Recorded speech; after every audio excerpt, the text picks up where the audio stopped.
Gary Martell, did I just see you drinking out of a Snoopy cup?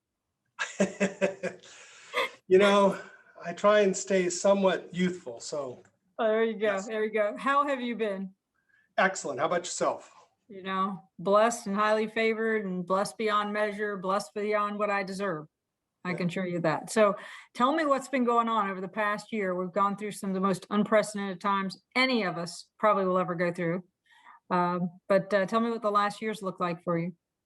Well, I keep thinking it's going to get easier, with all I've been in this business since I was a child, and that's, as you can tell, that was quite a while ago.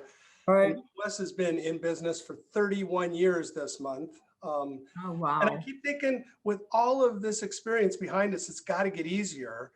And it doesn't seem like that ever happens. So as soon as I'm thinking, okay, maybe this year I can put a little more on cruise control, um, just one thing after another. So this has been an incredible year, as I think everybody in our industry has experienced. It's been our busiest, most profitable. We've had the most positive impact on the people around us. So this has been an incredible experience. That's wonderful. So I'm guessing that you experienced what everybody else did with capacity challenges early on. You figured it out. Let's talk about the future, because right now rates are slowly transitioning away from a refinance market to a purchase market. What do you think the future holds? Well, I think it's going to hold exactly what you said. I think we'll continue, at least everything, all the information and the smart people that I interact with all seem to feel that rates will continue up, especially as we look at some of the other economic inflation and those type of things. That being said, we're primarily in the West Coast, a lot in California. We have really strong affordability issues out here. Sure. So we're pleased to start to see a little bit of interest rates go up, because I think that will balance the market out a little bit. It's been such a seller's market. I can't even imagine having to purchase a home. And we like to specialize in first-time home buyer programs. We have ever since we've been in existence. And it's really been tough for that group of people. Trying to get their first home has been almost impossible. What's the backlog right now in your markets for new homes? I'm sorry, The backlog is what's the build rate for new homes in the first time home buyer market? Like, there's just not inventory out there. No, and the cost of construction, obviously, the cost of materials, there's labor shortages, and we still have red tape permits problems out in, at least in this state. Some of the other states that we're in seem to be functioning a little better, but still the cost of affordable housing, is getting more into manufactured homes and condominiums and those type of things. Yep. Wow.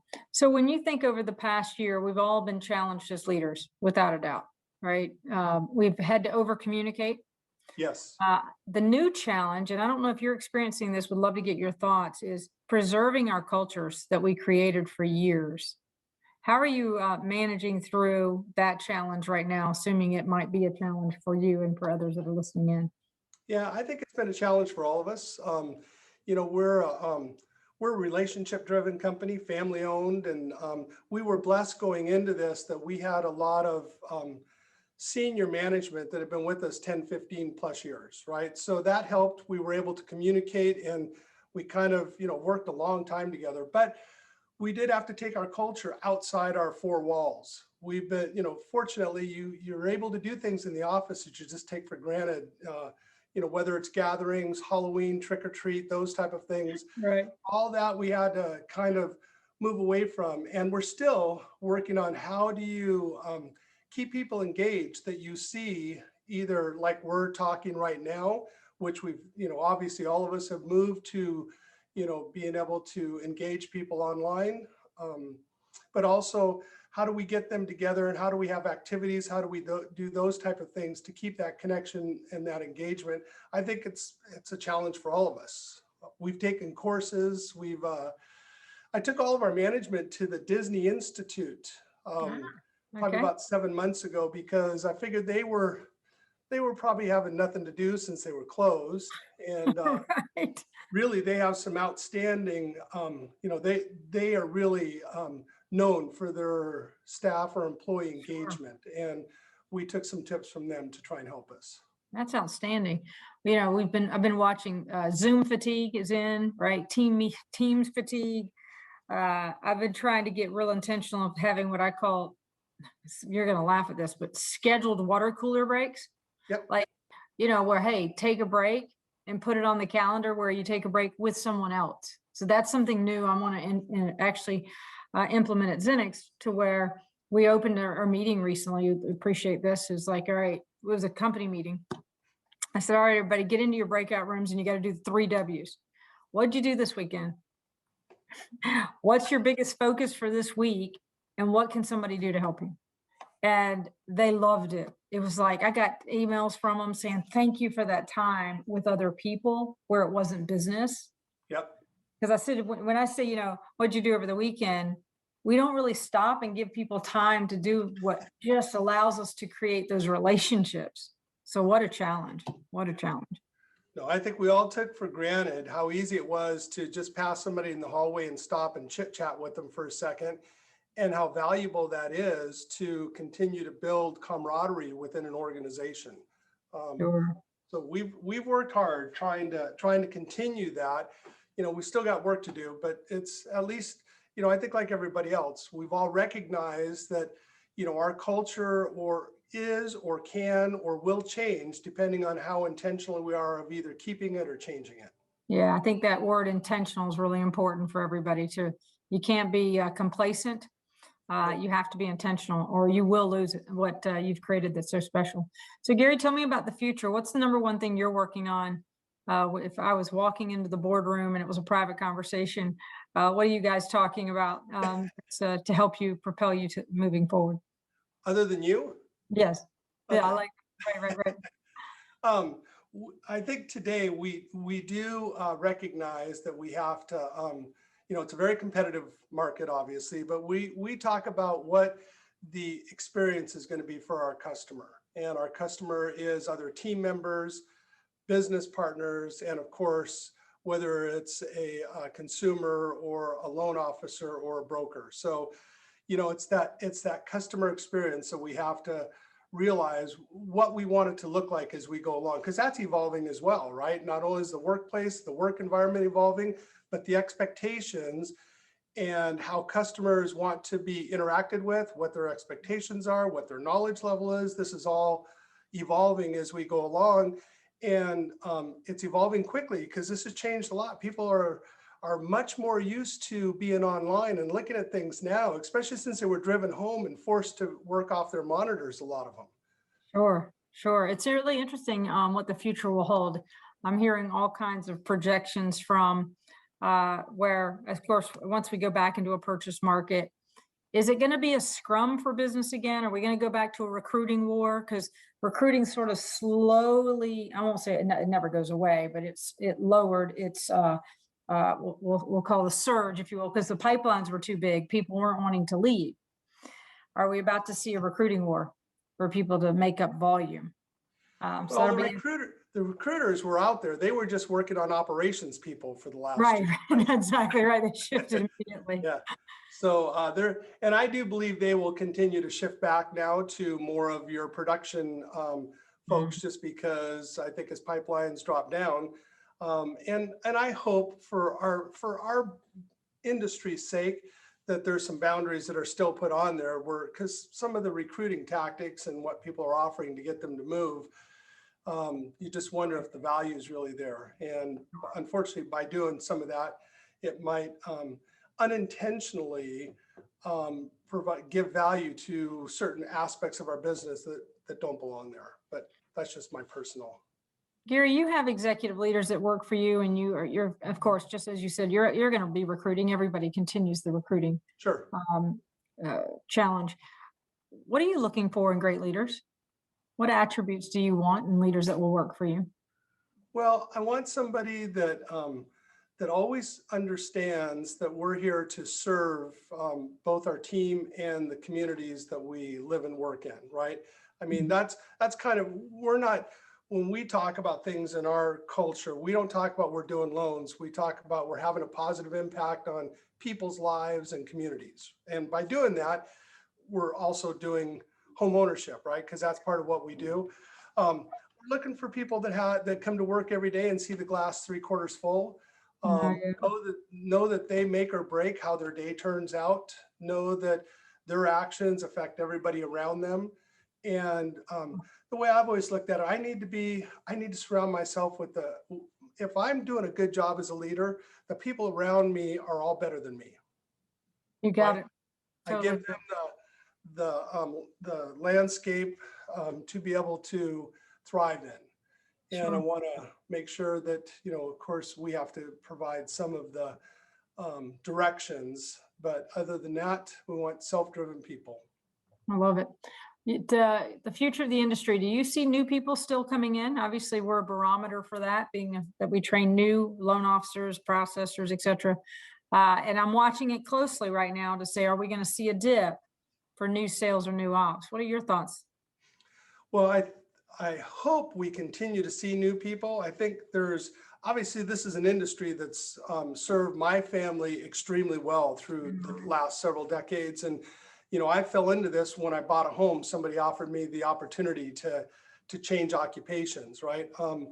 And I know that you guys do a great job as far as training. So you probably do see a lot of new people. There's a lot of people my age or thereabouts. We won't say how old I am, but we're getting into the twilight, and there's a lot of our expertise and experience and a lot of our folks that will be leaving this industry. Mhm. And I hope that new people come in before we all leave so we can help, kind of impart some of that knowledge, as long Right. as I can still remember it. Exactly. As long as we still remember it. Well, when you think about the current operational teams, I'm looking at, one of the big trends is creating super teams with the loan officers and operations and LOAs. Do you see that continuing or growing even more?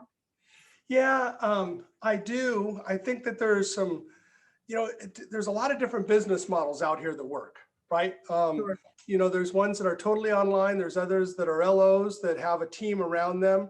And there's some regulatory challenges with some of that, because obviously the person who is originating cannot have influence over some parts of the operational thing from a regulatory aspect. But I think that model works well. I think that great loan officer assistants are loan officers in training many times, right? And it gives somebody the opportunity to mentor somebody, bring them into the business and give them the opportunity to train themselves well.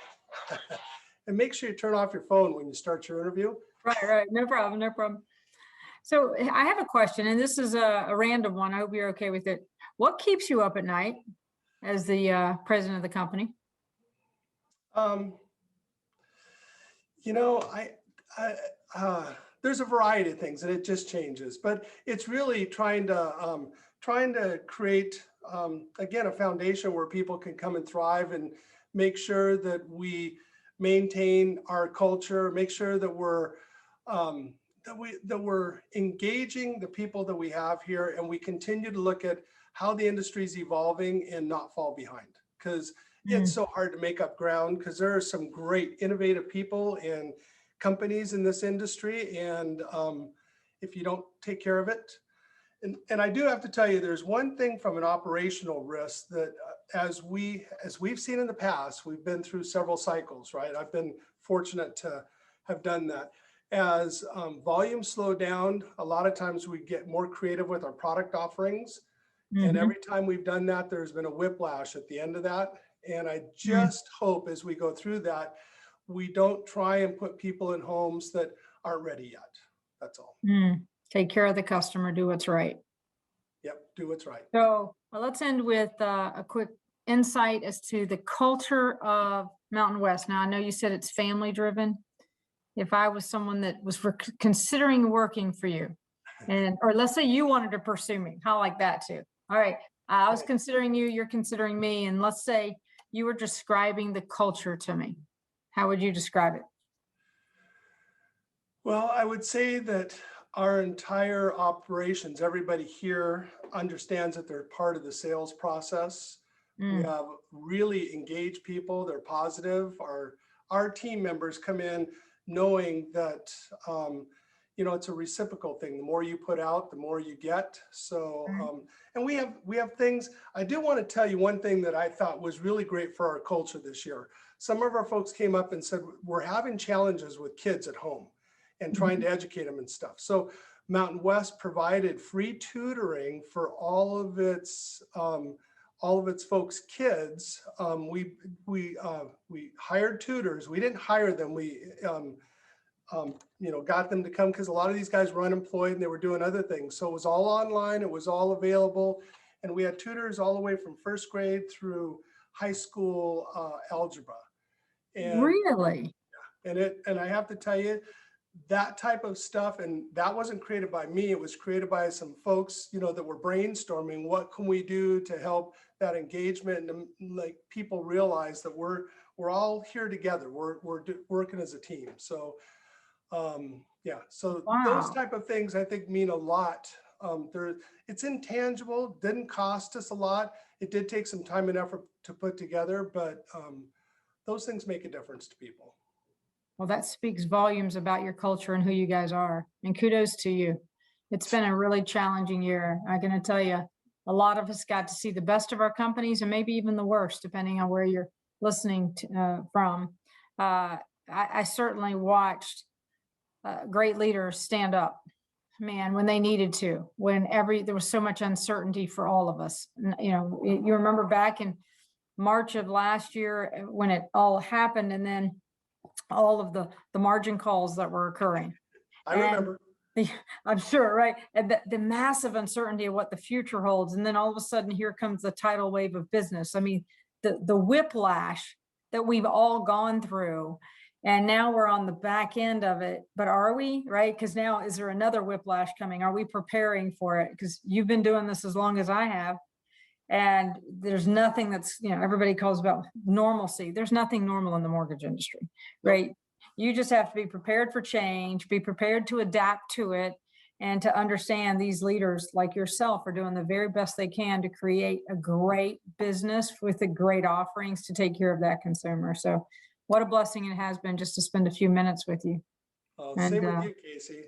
You know, it's nice to be able to interact with people like you that have been in this industry, that have been around, that have seen the good of people primarily. Every once in a while, something else rears up, but there's a lot of wonderful people in this industry that have worked very hard and dedicated, and it's neat to be affiliated with this. We're in a place where we get to have that positive impact. I couldn't ask for more. I know, right? What a blessing to be in this industry. Well, thank you for your time, and I'm sure we'll talk again very soon. And take Thanks, care. Casey. Take care.